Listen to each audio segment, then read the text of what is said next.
Welcome back to the shop. The weather is changing, and that means that the riding season is coming to an end or dramatically slowing down at least. I might still get out all geared up with heated gear on occasion, but they'll be short rides. So with that happening, I thought it would be a good point in time to go ahead and do a full one-season review on the KTM 1090 Adventure R. I ended the season with just over 6,000 miles on the bike, so I'm basically going to go through from the time I purchased the bike, all the stuff I've added, the rides that I've done throughout the season, and my overall impressions after one season with this motorcycle. Some of this is going to be a repeat of the information and the greater level of detail that's been provided along the way. So if you haven't already, be sure to check out those videos. But I thought it would be good to put it all together in one single video and kind of aggregate it as a summary. So if somebody wants to recap, this video should serve as a good base point for that. After they delivered the motorcycle, I immediately started in with the upgrades. I have a complete video that goes through in detail each one of the upgrades, the total cost, so be sure to check that out if you're interested. But at a high level, I'll quickly run through them. Essentially, I added the fixed handguards. These are the Tusk handguards, the double take mirrors with the RAM mounts, the cruise control, the RAM mount for my cell phone, the GPS holder, the 12-volt accessory outlet, the SW Motec tank ring and city tank bag, the Rally KTM foot pegs, the KTM Power Sports skid plate on there, and the Tusk rear racks and bags.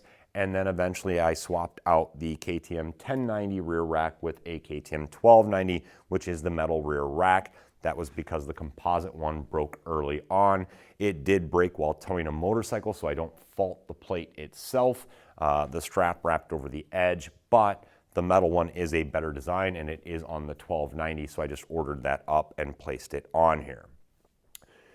The first few rides were absolutely flawless on the KTM, and then I did a ride up in Michigan, and while I stopped to get fuel along the way, I did have a warning light come up on the dash. It was just a check engine light.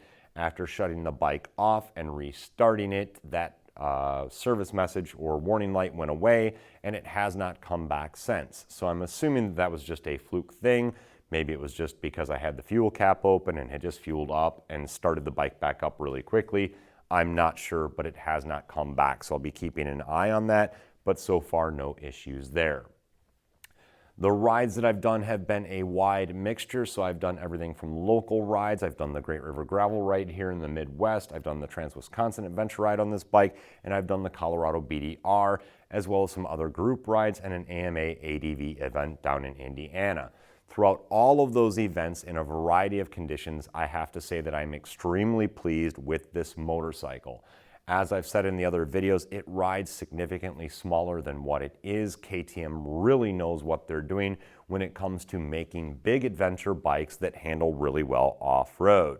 I've taken it to ORV parks. I've taken it around an MX track, not an extreme MX track, and no, I'm not jumping triples on this thing, but jumps over tabletops and riding around the track was no problem at all on this motorcycle. Road riding is nice and comfortable. The seat could stand to use a little bit more cushion. That could be fixed in the aftermarket if it is a concern, but a lot of times when you're riding this motorcycle, you are in the standing position. The standing position on this motorcycle is extremely comfortable. It feels very, very natural, and the bike rotates on throttle with the rear wheel around the steering head stem very, very easily and very, very controllably. So again, really, really happy and pleased with the motorcycle. Now, the issues that I've had, most of the issues that I've had have been self-inflicted wounds, probably the most major of which was drowning the motorcycle. So if you haven't seen it already, there are a couple different videos covering that topic, but essentially I went into about 3 foot of water. It was deep enough that it covered the air intakes. Once it covered the air intakes and it sucked water in, obviously it was game over at that point in time. However, after getting it back home and taking the exhaust off and taking the intake off, cranking the motor over, pumping all the water out, doing a couple of oil changes, new air filter, new spark plugs, all of those items, it was back up and running.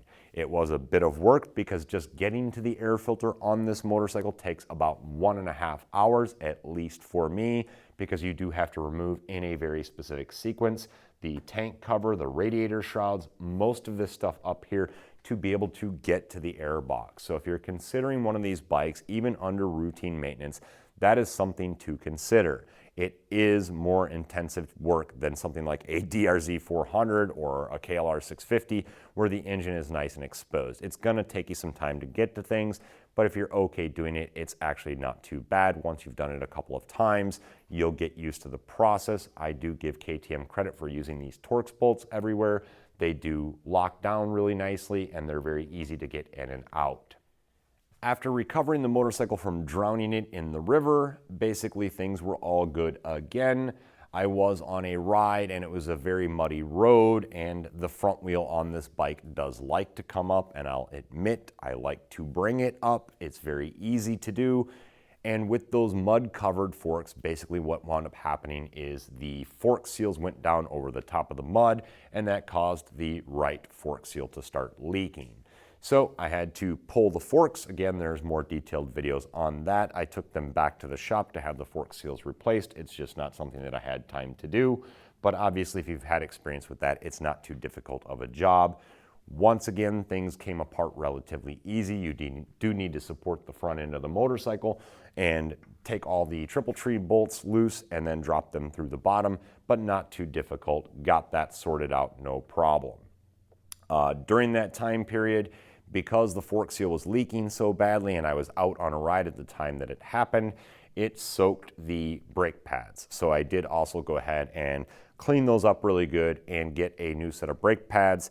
And that's pretty much been the extent of the repairs. And those repairs, again, are mostly due to situations that I put myself and the bike into. So I do not fault it at all for that.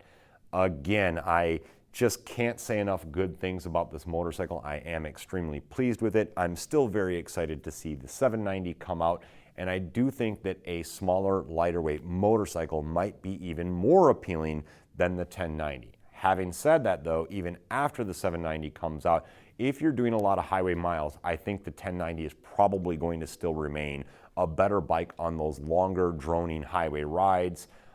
We'll see. There's a lot of speculation right now. We don't know what the 790 is going to be exactly. I'll be keeping an eye on that, as I'm sure most of you will be as well. Other little things, as you can see on camera, the front left turn signal lens cracked, and there is a slight black mark. That was due to an incident while we were out on the Colorado BDR. It was really nothing but the guy that was riding in front of me, he low-sided, and I thought I was going to run him over, so I kind of panic stopped. When I panic stopped, I wound up dropping the bike on the left-hand side. His wheel was still spinning, and so that's what left the black marks up there. The nice thing about the KTMs is that all of these plastics are very much like dirt bike plastics, so they clean up real easy. I plan on eliminating that and getting the new lens over the winter months so it'll be all fresh and new for next season. The other thing that I'll call out there is if you do wind up riding this through woods and other scenarios where branches and stuff are going to scratch the plastics, that's the other thing that I really like about this dirt bike style plastics is that you can always order up like a sticker kit and make it all look fresh and pretty and clean again for the next season if you want to do that. Things I have not done that I hear a lot of people say that you have to do. First and foremost, a lot of people add the upper crash bars. Personally, I just don't feel that they're needed and they add extra weight. The reason why I don't feel they're really needed is because if you look at the design of this, the gas tank goes down below the factory crash guards, and this upper plastic is, again, that soft plastic like you would find on a dirt bike. So at least for me so far, it's held up really well. I have dropped the bike out in Colorado where there's a lot of rocks and there's been no permanent damage to anything. So I'm just not going to add them. I mean, hopefully I don't wind up in a situation where I regret that, but I just don't personally feel that they're necessary. One of the other really common ones is the Airbox. So everybody says immediately convert the Airbox over to one of the aftermarket solutions, and I may still do that. However, for me personally, I've looked at it. Yes, it does still have the gap between the two seams, similar to what was on the 1190s, and it basically has to do with the design of the Airbox and the spacing of the bolts in there.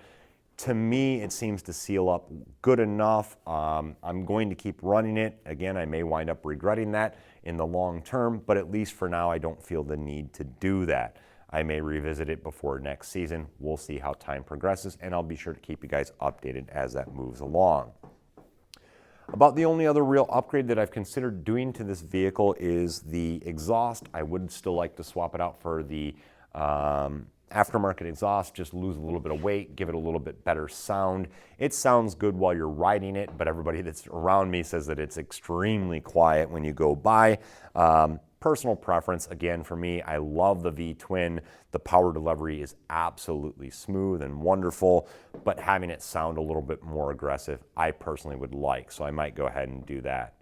Other than that, I am going to be keeping an eye out on the KTM 790, as I'm sure all of you are as well. Very interesting motorcycle.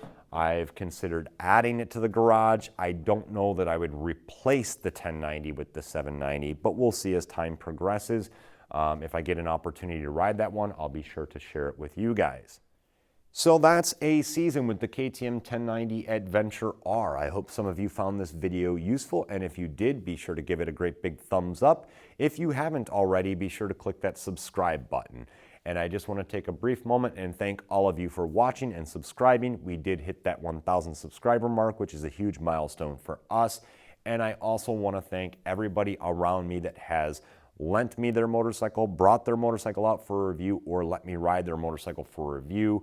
Without that type of community support, I would not be able to offer these reviews up. So thank you to all of them, and thank you to all of you.